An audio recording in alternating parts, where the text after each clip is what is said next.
পৃথিবীর সবচেয়ে বেশি নিকৃষ্ট ধর্ম হলো কাদিয়ানী ধর্ম। পৃথিবীর শুরু থেকে আজ পর্যন্ত সবচেয়ে নিকৃষ্ট ব্যক্তি হলো কাদিয়ানী। কারণ আমরা পৃথিবীতে যাদেরকে নিকৃষ্ট মনে করি, নমরুদ, ফিরাউন, তাদেরকে আমরা পৃথিবীর সবচেয়ে বেশি নিকৃষ্ট মনে করি। কিন্তু তারা যেই কাজ করেনি, ফেরাউন, নমরুদ, আবু জাহেল, তারা যেই কাজগুলো করেনি, কাদিয়ানী সেই কাজগুলো করেছে। এই মির্জা গুলাম কাদিয়ানী, সে আমাদের আল্লাহকে নিয়ে কথা বলেছেন, সে আমাদের ধর্ম নিয়ে কথা বলেছেন, সে আমাদের মহান গ্রন্থ আল কুরআনকে নিয়ে কথা বলেছেন এবং আমাদের নবীকে নিয়ে কথা বলেছেন। বিসমিল্লাহির রহমানির রহিম।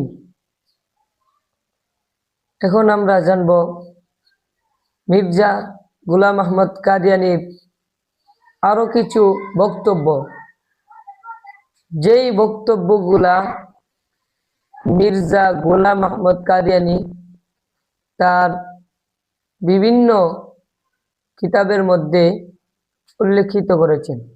তার বক্তব্যগুলা হচ্ছে,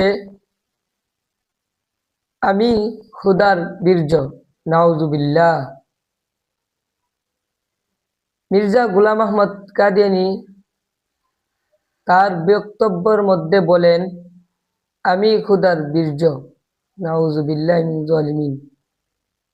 মির্জা গোলাম আহমদ কাদিয়ানী আরো বলেন, আমি খুদার স্ত্রী, নাউজুবিল্লাহ। মির্জা গোলাম আহমদ কাদিয়ানী আরো বলেন, আমি খুদার পিতা, আমি খুদার পুত্র, আমি আল্লাহর গড়, আমি খুদার খলিফা, আমি সৃষ্টিকর্তা, আমি ফেরেশতা, আমি ইমাম মাহদি। গোলাম আহমদ কাদিয়ানী আরো বলেন, আল্লাহ তাআলা আমার কাছে বায়াত গ্রহণ করেছেন। আল্লাহ তাআলা আমাকে বলেছেন, তুমি যে কাজের ইচ্ছা করো তখন তা হয়ে যায়। কাশফের মাঝে আমি একবার দেখতে পেলাম আমি নিজেই খুদা, এবং আমার বিশ্বাস তাই যে আমি খুদা। এতগুলা বক্তব্য শোনার পর যদি কেহ বলে মুসলিম এবং কাদিয়ানী এই দুই ধর্ম একই ধর্ম, কেউ যদি বলে, আমি বলবো তাহার মাথায় নষ্ট হয়ে গেছে।